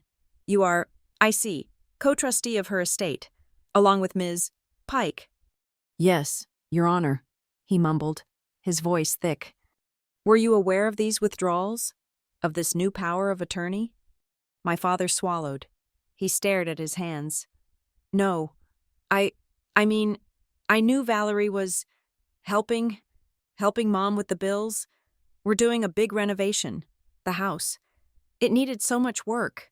New roof, new kitchen. I was busy. I was managing the contractors. I let Val handle the finances, the paperwork. You let her handle the finances, the judge repeated. Did you abdicate your fiduciary duty to your own mother, Mr. Keats? I didn't mean to, he whispered. The papers. She said they were for the renovation loan, for the permits. I trusted her. She's my wife. You trusted your wife, the judge said. With your mother's life savings. You didn't read what you signed. You didn't check the accounts. You didn't protect your own mother. It wasn't a question. It was a statement. My father's face crumpled. He put his head in his hands and, in the sterile quiet of the courtroom, he began to sob. Deep, racking, humiliating sobs. Sophie, in the back, cried out, "Dad!" Valerie did not look at him. She stared at the judge, her face a mask of stone. Mr. Keats, you may step down, the judge said, her voice void of sympathy. Mr. Moore, do you have anything else? One final witness, Your Honor, Caleb said. Mr. Paulson, from Stone Harbor Antiques. A man in a tweed jacket was called. He looked nervous. Mr. Paulson, Caleb said, do you recognize this woman, Ms. Pike? Yes, sir. She's been in my shop a few times. Did she sell you any items in the last 6 months? Yes, sir. A pair of, Qing Dynasty. I believe they were Celadon vases. Very fine. And did you pay her for them? Yes. A check for $32,000. And did she provide proof of ownership? She had a letter, Mr. Paulson said, shifting. A gift letter from her mother-in-law, Evelyn Hart. It wasn't notarized, which was unusual, but she was very charming. She said her mother-in-law was frail and just wanted the items out of the house to help pay for the new kitchen. I have the letter. Caleb took it, submitted it as evidence. Your Honor, Ms. Hart will testify she never wrote, signed, or authorized this letter. The items were taken from her bedroom. Judge Rios had heard enough. She held up her hand. Stop, Mr. Davies. I am granting the petition, in full. Valerie's lawyer jumped up. Your Honor, this is a travesty. You are destroying a family based on the lies of a jealous. Sit down, counselor, Judge Rios snapped, or I will have you sanctioned. What I am destroying is a pattern of abuse. What I am doing is protecting an elder, which is my primary duty in this courtroom. She looked at Valerie. Her eyes were cold. Ms. Pike, a temporary protective order is hereby issued. You will remain 500 feet away from Evelyn Hart and Marin Keats at all times. You will vacate the residence at Stone Harbor by 5 p.m. this evening.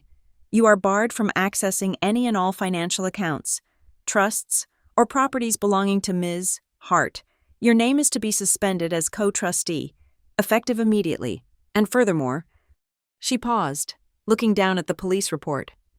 Given the specific nature of the assault, you are explicitly barred from the kitchen and pantry areas of that residence. Should you violate this order, you will be arrested. It was a total, surgical, devastating ruling. I sat there, my hands folded in my lap. I didn't smile. I didn't look at Valerie. I just looked at the judge. I kept my breathing even. I was a professional, watching a procedure. I was not a daughter. Getting revenge. I was an investigator. Seeing a case to its logical, correct conclusion. The facts had been presented. The system had worked. As the judge concluded, and the bailiff called the next case, our group stood. My father was still on the bench, his head in his hands, unable to move. Valerie, her face a terrifying, blank white, stormed past her lawyer and out of the courtroom, shoving the door open so hard it banged against the wall. Sophie ran after her. "Mom! Mom! Wait!" I watched them go, a small, familiar pain. Separate from my hip, twisted in my chest, a reporter from the small local paper, the Stone Harbor Gazette, who had been sitting in the back, hurried after them. I intercepted him in the hallway. "Excuse me," I said, my voice low. He recognized me from the hearing. "Ms. Keats? A terrible business. Do you have a comment on the ruling?" "No," I said. "No comment. But I have a request. The girl, the one who just ran out. That's my sister, Sophie. She's 16, she's a minor, and she's not involved in any of this. She's a good kid, caught in the middle. When you write your story, please, leave her name out of it. She deserves to be protected." The reporter looked at me, his gaze softening. He looked at the chaos down the hall, where Valerie was now yelling at her lawyer on a cell phone. He looked back at me, the aggressor who had just saved her family. He nodded. "Of course, I'll refer to her as a minor family member. No name." "Thank you," I said. I turned and walked back into the courtroom, where my grandmother was standing, patiently waiting for me, her hand resting on Mr. Moore's briefcase. It was 3 days after the hearing, 3 days of silence. The adrenaline had faded, leaving behind the deep, insistent throb in my hip and a hollowed-out exhaustion. Valerie was gone from the lake house, her lawyer already filing appeals. My father had disappeared. Sophie was, I assumed, with friends. I was in my own apartment, a place that suddenly felt too small, too gray, too much like a waiting room. Then, a knock, not a sharp, impatient rap, but a soft, hesitant tap. I opened the door. It was my father. He looked ruined. He was wearing the same clothes he'd had on in court, the sweater rumpled, his face covered in a gray stubble. His eyes were red-rimmed and hollow, and he couldn't look at me. He was holding a dusty cardboard banker's box. "Marin," he said. His voice was a dry rasp. He held the box out. I found this, in the garage. When Valerie was doing the kitchen renovation, she said it was trash, old mail. She was going to throw it all out. I told her I would. I hid it. I took the box from him. It was heavy. His hands were shaking. "Dad," I started, but I didn't know what to say. "I am so sorry," he whispered. The words were tiny, sharp as a needle. They were the first true words he had spoken in 5 years. I didn't see. I didn't want to see. She made everything so easy, so organized, and I just let her. I let her. With the house. With my mother. With you." He still couldn't look at me. He was staring at the floor of my hallway. He was a broken man, a collaborator who had just realized the true cost of his piece. I didn't absolve him. I didn't tell him it was okay. It wasn't. "Thank you for bringing this," I said, my voice flat. He nodded, a jerky, bird-like motion. He looked up, his eyes swimming with a shame so profound I almost looked away. I'll go." He turned and shuffled away down the hall, a man with no anchor and no home. I closed the door and locked it. I carried the box to my small dining table. It smelled of dust, mildew, and faintly of my mother's perfume, the one with gardenia notes. I sat and opened the flaps. It was a time capsule.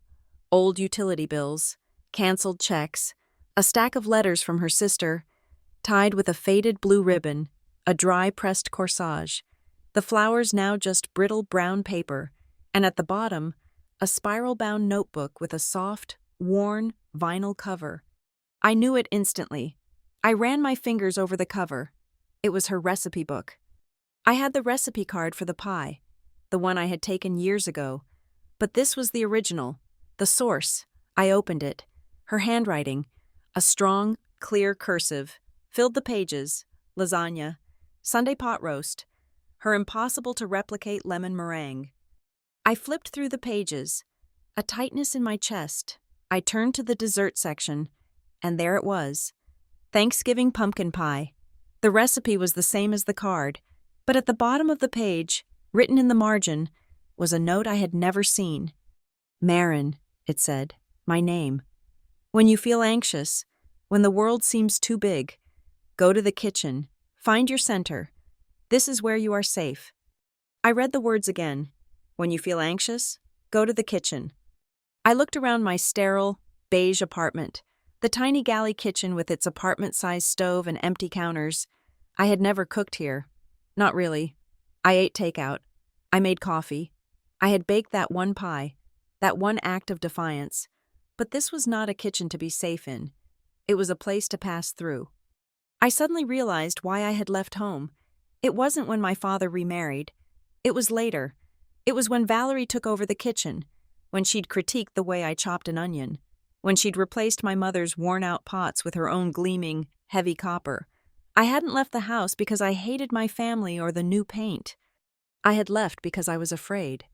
Marin Keats, the investigator who stared down fraudsters and abusers, had been afraid of my stepmother. I was afraid I was not strong enough to fight her in that house, on that ground. So I ran. I moved into this sterile apartment. I built a career where I had all the power, where I could use logic and law to protect other people, all while I had abandoned my own. I had let Valerie win the kitchen, the heart of the house, without a single fight. The pie. That wasn't just a memory. It was a weapon I had been afraid to use. Until now. My phone rang. I wiped a tear from my cheek, angry at myself. I looked at the screen. Evelyn. I answered, my voice a little thick. Hi, Grandma? Marin. Her voice was clear, practical. The house is quiet. Too quiet. Valerie's things are gone. The lawyer sent a moving crew this morning. She's staying at a hotel. I'm told. That's good, I said. No, it isn't, she replied, her voice crisp. It's cold. The house smells of new paint and her perfume. It's like a showroom, a very clean, very sad showroom. A pause. I was thinking, she said, all this new paint needs something to chase it away. It needs a real smell, like cinnamon, your pie, your mother's pie. I held the notebook to my chest. I need you to come home, Marin, she said, her voice softening. Just for a while. I need you to come home and bring your cinnamon. This place needs to smell like a home again. I packed a bag that night. The next day, I walked into the Stone Harbor house. It was different. The gray paint and steel knives were still there, but the oppressive, watchful energy was gone. It was just a house, an empty waiting house. Evelyn was in the living room, reading. She looked up and smiled, a real, small smile. You're here. Good. I was thinking, soup? I found Sophie in the kitchen. She was sitting at the vast stone island, the one Valerie had prized, listlessly pushing crumbs around with her finger. She looked up when I came in, her eyes still red, and flinched, as if expecting me to yell. Hey, I said, putting my bag down. Hi. Her voice was tiny. Grandma said you were staying here now. Just for a little while, I said. I opened the refrigerator. It was nearly empty, save for a few eggs and a bottle of Evelyn's orange juice. Soup sounds good. I pulled out a cutting board. I found the carrots. I picked up one of the heavy, gleaming knives from the magnetic strip, the same one I had dropped. Sophie was watching me, her hands twisting in her lap. She called me, Sophie whispered. I stopped chopping. Who did? Mom. After the dinner. Before, the court. I turned, leaning against the counter, the same counter. My hip gave a dull, protesting throb. What did she say, Sophie? Sophie started to cry. Silent, miserable tears. She said you were lying, that you threw yourself against the counter to get her in trouble. She said you wanted to steal the house, to steal Dad from us. And you believed her, I said. It wasn't an accusation, just a fact. I don't know what I believed, she said, her voice rising. She promised me. She promised me the new bedroom, the gold one. She said if I went to the judge and told him that I saw you, that you were just clumsy, that you just fell. She said I could have the room and the antique desk. For good. She said it was for protecting the family. She put her head in her hands. I almost did it. I wanted to. I was so scared. But then I saw the video. And Dad. And, oh God, Marin. She really did it. The full weight of Valerie's cruelty settled on me. Not just the theft. Not just the assault. But this willingness to poison her own daughter, to trade her daughter's integrity for a bedroom, to use her as a weapon. I walked around the island. I put my arms around my sister. She was stiff, her shoulders sharp under her t-shirt. Then she just collapsed. She leaned into me, sobbing, her hands clutching my shirt. It's okay, I said, my voice rough. It's okay. Sophie, you didn't do it. You're here. You didn't lie. But I wanted to, she wailed. I wanted her to be proud of me. That's not pride. Soph, I said, rubbing her back. That's a transaction. She was buying you. You don't have to be on the wrong side to be loved. You don't have to lie to have a place here. This is your home, too. She cried for a long time. I just held on. Later that week, Evelyn and I were in the kitchen. She was telling me about my father. He was staying in a motel in the next town over. He had, as mandated by the court as a condition for any future visitation with his mother, enrolled in a class, a city-run seminar on the legal and moral responsibilities of elder care. He's a fool, Evelyn said, not unkindly, as she sat on her stool. But he's my fool, and he's learning. I was rolling out dough. I had found my mother's old pie tin in the back of a cabinet, a dented, stained aluminum thing Valerie had obviously missed. I was making an apple pie. The kitchen was warm. I had turned off Valerie's cold, surgical overhead lights. I was just using the warm, yellow light from under the cabinets. The house smelled of apples and cinnamon. Evelyn was telling me a story about my grandfather, about a fishing trip where he'd fallen in the lake trying to impress her. He came up, she said, her eyes twinkling. Covered in algae, looking like a swamp monster. He just looked at me and said, "Well, did it work?" I laughed. A real, open-throated laugh. It was a sound I hadn't made in this house in years. It felt strange. It felt good. The sound echoed off the cold, gray walls. And for a minute, it made them feel a little warmer. The warm, cinnamon-scented peace in the kitchen did not last. It was not peace, I realized. It was just a ceasefire. It was the eye of the storm. The year that followed was not a year of healing. It was a year of war. Fought not with shoves and whispers, but with motions, depositions, and character assassination. Valerie Pike, having lost the battle of the house, had retreated to familiar territory, scorched earth. She was a cornered animal, and cornered animals are the most dangerous. She could not fight the video, and she could not explain the bank records. So she came after the messenger. She came after me. The first shot was fired at my job. It arrived as an interoffice memo on my supervisor's desk, a formal, anonymous complaint forwarded from a state ethics committee. A concerned citizen of Stone Harbor was alleging that I, Maren Keats, was using the resources and authority of the Northline Consumer Protection Unit to persecute and intimidate a private citizen, my stepmother, Valerie Pike. My boss, David, called me into his glass-walled office. He looked tired. "Maren," he said, sliding the paper across his desk. "What is this? This complaint alleges you've been accessing state databases to dig up dirt on your family, that you influenced the local police." "It's retaliation, David," I said, my voice cold. I felt the blood drain from my face. It was a smart move, a brilliant, venomous move. She was attacking my credibility, my career, my entire identity. "I know it is," he said. "Your work is flawless, but the allegation has been made. It's official.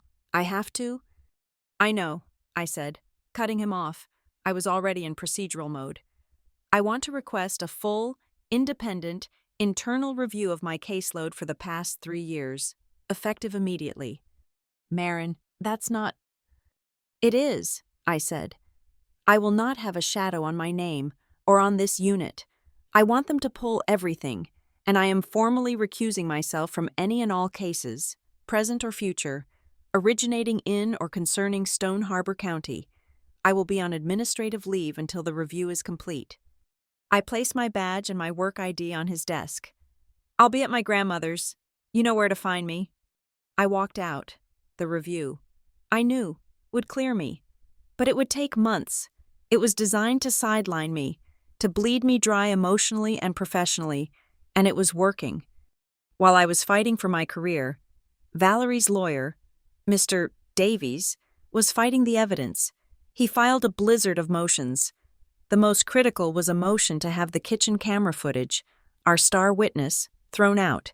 He argued it was an illegal recording, a violation of his client's reasonable expectation of privacy in her own home.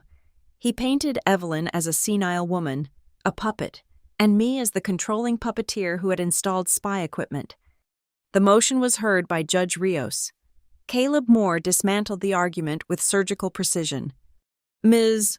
Hart is the sole and legal owner of the property, Your Honor," Caleb stated, his voice booming in the small courtroom. "Ms. Pike was a resident, not an owner. An owner is well within her rights to install a visible security system for her own protection, especially when, as the financial records show, she had ample reason to be suspicious." Judge Rios's ruling was swift and brutal. An individual who locks a door to secretly assault a family member has, by that very act, forfeited any reasonable expectation of privacy. The camera was not hidden. The recording is valid. The evidence stands. Motion denied. It was a victory, but the war of attrition was grinding us down. The months dragged on. Winter turned to spring, then to a long, hot, tense summer. My administrative leave ended. The review cleared me, as I knew it would, finding no evidence of misconduct, but the stain of the accusation lingered. The final hearing for the trust, the one that would make the suspension of Valerie's rights permanent and rule on the financial restitution, was set, and then delayed, and then set again. Finally, a date was carved in stone. The last Thursday in November, Thanksgiving Day, the court was holding a special session for urgent family matters. It was a 1-year anniversary, a final, poetic piece of scheduling. The tension in the lake house grew as the day approached. Evelyn was quiet, her energy focused inward. Sophie, who had been staying with us, her relationship with her father strained, and her communication with her mother limited to angry, brief texts, grew pale and withdrawn. The night before the hearing, the air in the house was thick, still, electric. A storm was coming. I couldn't sleep. I was in my old bedroom, staring at the ceiling, my mind rehearsing testimony. It happened at 3:17 in the morning. A sound, a soft, metallic click from downstairs. It was not a sound the old house should make. It was the sound of a key, old and stiff, turning in a lock. I was out of bed in an instant, my heart leaping into my throat. I grabbed the heavy metal flashlight I kept by my bed. I ran into the hallway. Evelyn was already in her doorway, clutching her robe. Her face was ashen. "She's here," she whispered. And then, the world exploded in sound. The new alarm system, the one Evelyn had insisted on upgrading, went off. It was not a bell. It was a high-pitched, agonizing, industrial shriek designed to deafen and disorient. We heard a crash from the kitchen, a pan hitting the stone floor, a sharp, hissed curse. "Stupid, stupid." The floodlights outside, motion activated, blazed to life, bathing the entire property in harsh, white light. I ran down the stairs, Evelyn behind me. "Valerie!" I shouted, my voice raw. "Get out! The police are coming!" The kitchen was dark, but the side door from the garage was wide open. Through it, I could see the garage, lit by the floodlights. Valerie. She was dressed in a black sweatsuit, a black beanie pulled down over her hair. She was frantic, clawing at the alarm system's main hub on the garage wall, trying to rip the panel open. The shriek of the alarm was continuous. Headlights swept the driveway, a police cruiser, tires crunching on the gravel, blocking the exit. Our neighbor, Janelle Ortiz, was on her porch, her phone to her ear. She had called the police the second the alarm had sounded. The officer who got out of the car was the same one from that first Thanksgiving, the older, weary one. He saw me in the doorway. He saw Valerie, frozen, her hand still on the ruined alarm panel. "Ma'am," he said to Valerie, his voice tired but firm. "Step away from the panel, slowly." "It's a mistake," Valerie shrieked, her voice thin over the alarm. "It's my house. The alarm. It malfunctioned. I still live here." "No, ma'am, you don't," the officer said. "We have a copy of the protective order right here. Judge Rios, 500 feet. You're in violation." He looked at me, then at the panel. What was she doing? Ms. Keats? I knew exactly what she was doing. The cloud-based storage was safe, but the local hard drive, the hub, was the brain. She was trying to destroy the evidence, officer. The central storage. She was trying to rip it out of the wall. It was over. It was the desperate, final act of a woman with no other moves to make. She was caught, red-handed, in the middle of the night, dressed in black, committing a felony. Her lawyer, Mr. Davies, was in full-blown panic mode. He called Caleb Moore at 7 in the morning. The hearing was supposed to start at 9. Caleb put the call on speaker. Evelyn, Sophie, and I were all at the kitchen island, the scene of the crime. We were drinking coffee, wired, exhausted. "Caleb." Davies's voice was strained, the slick confidence gone. "A misunderstanding, a terrible misunderstanding. My client, she's emotional. She wasn't in her right mind. She just wanted some old photographs."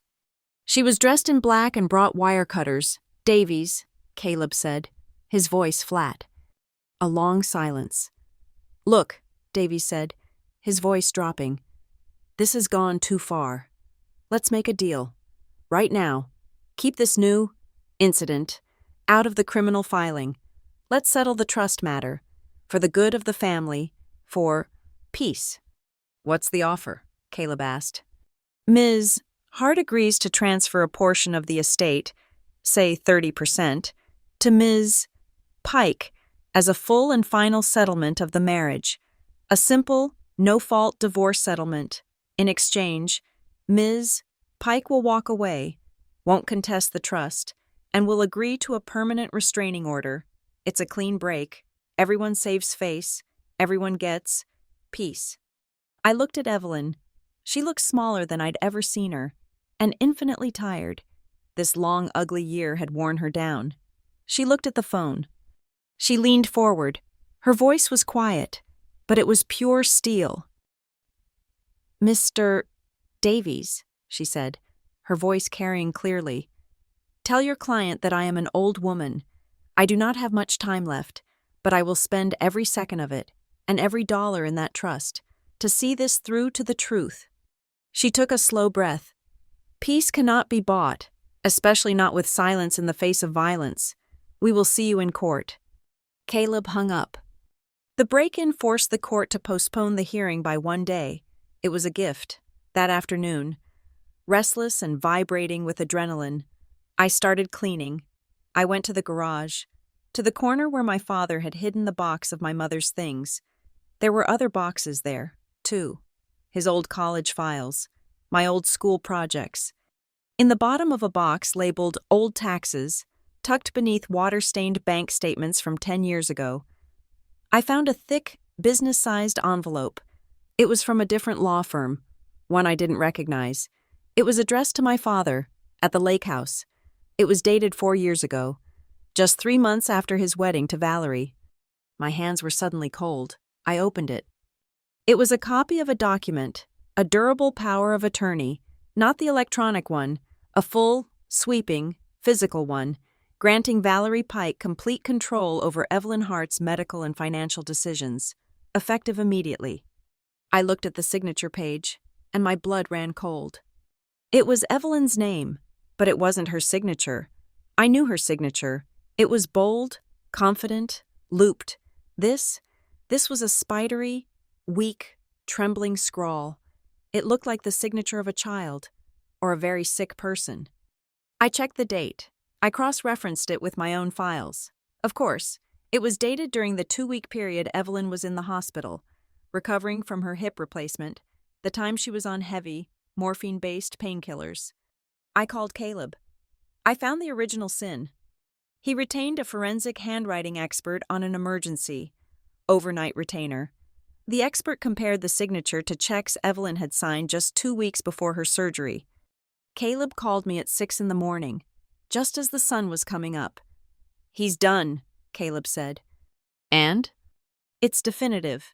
The signature on the POA exhibits significant tremors, indicative of the signatory being in a weakened, incapacitated state, but that's not the kicker." I waited. He found clear artifacts of a guided hand signature. The pen strokes show 2 different pressure patterns, indentations consistent with another hand holding and directing the signatory's hand, forcibly. She hadn't just tricked a sedated woman. She had held my grandmother's hand in her own and forced the pen across the paper. The long, agonizing year had finally, completely, snapped shut. I looked at the calendar on the kitchen wall. It was Friday morning, the new date for the hearing. It was the day after Thanksgiving. The clock had run down. All the knots, tightened over years of lies and months of battle, were ready. It was time to pull them undone. It was the day after Thanksgiving. 1 year, to the day, since I had carried that pie into the kitchen. The courtroom was the same, but the atmosphere was entirely different. There was no tension, no question of what would happen. There was only the heavy procedural weight of inevitability. Valerie was there. She was not in a power suit or a victim's gray. She was in a wrinkled blouse, her hair unkempt, the night in a holding cell, the new felony charges for breaking and entering, violation of a protective order, and attempted destruction of evidence had broken her. The mask was gone. There was nothing underneath but a hollow, bitter emptiness. Her lawyer, Mr. Davies, looked exhausted and was speaking to her in low, urgent whispers, which she ignored. My father was there, in the back row. He was clean-shaven, and he was wearing a suit. He looked older and infinitely sadder, but he was present. He had completed his court-mandated courses. He met my eyes, just once, and gave a small, pained nod. It was a beginning. Sophie sat beside him. She was not crying. She was watching, her face set, waiting for the end.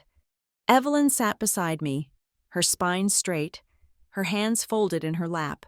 She was wearing a bright blue dress, the color of a spring sky. Judge Rios entered. She did not waste time. "We are here for the final ruling on the matter of the Hart Trust. Mr. Moore, before I rule, you have a final piece of evidence to present to the court?" "We do, Your Honor," Caleb said. He did not introduce the guided hand power of attorney that, along with the handwriting expert's damning report, had been filed the day before, rendering the entire financial case against Valerie a closed, lead-lined box. This was not for the case. This was for the record. This was for the truth. The defense, Caleb said, his voice clear, has maintained for 1 year that the incident in the kitchen was a misunderstanding, that my client, Ms. Keats, was clumsy, that Ms. Pike was helping. The police report and the silent video were clear, but Ms. Pike has, in every filing, disputed the intent. We believe the audio, which was suppressed pending technical review and is now available, will resolve any lingering questions of intent. With the court's permission. The lights dimmed. The large monitor lit up. This time, there was sound. We saw the pocket door slide shut. We heard the sharp metallic click of the brass privacy latch. It was loud in the silent courtroom. We heard Valerie's voice, not a shout, but a low, venomous whisper. Do not ever bring your mother's things into my kitchen again. This is my kitchen now. We heard my own voice, quiet, steady. Valerie, I am just trying to help.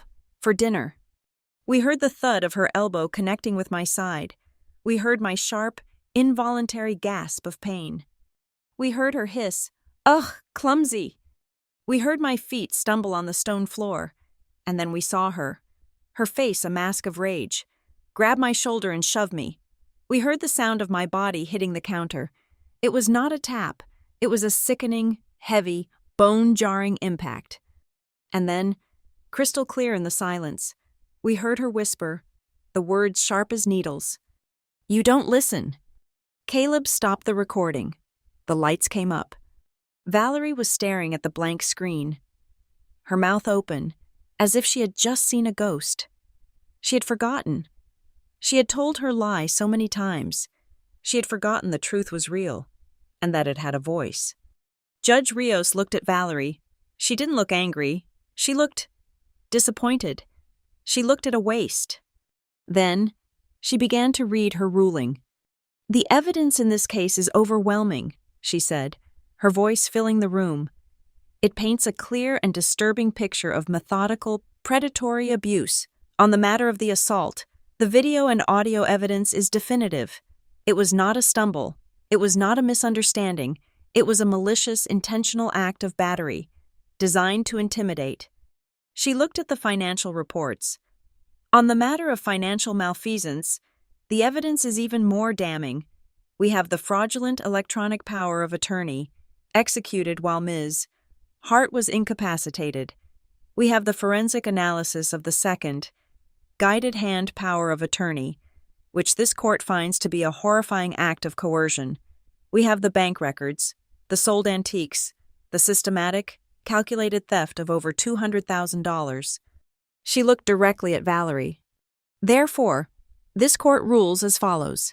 Valerie Pike is found to have willfully and maliciously violated the residency condition addendum of the Hart Family Trust. She is found to have committed gross financial malfeasance and elder abuse. Her role as co-trustee, property manager, or fiduciary in any capacity is hereby and permanently terminated. Valerie just stared. The court affirms the petition to transfer the role of primary trustee to Ms. Maren Keats. The judge continued. Ms. Keats, with her professional background in this exact field, is uniquely qualified under the heir with capacity for care clause. A third-party auditor will be assigned by this court to oversee the trust for a period of 24 months, simply as a matter of procedure, after which Ms. Keats will assume sole control. I took a quiet breath. Evelyn reached over and, for a second, just placed her hand on top of mine. As for Mr. Gordon Keats, the judge said, her voice softening, you are a victim in this, but you are also an accomplice through your negligence. Your visitation rights with your mother will be conditional upon your continued documented attendance in financial counseling and elder care ethics courses. You must prove to this court, and to your mother, that you understand the responsibility you abandoned. My father nodded. His eyes closed. He was weeping, but silently. Finally, the judge said, her voice turning to ice. "The civil penalties. Ms. Pike is ordered to make full financial restitution for all funds stolen, including the $32,000 for the stolen vases, plus interest. Furthermore, the temporary protective order is now permanent. You will remain 500 feet away from Evelyn Hart at all times. You will have no contact, not by phone, not by text, not by mail, not by proxy. A separate criminal trial for the events of last night will, of course, be forthcoming. We are done here." She banged the gavel. It was over. A year of fighting, a lifetime of shadows, finished by the sound of a wooden hammer. Valerie didn't move. She was a statue. Her lawyer had to touch her arm, twice, to get her to stand.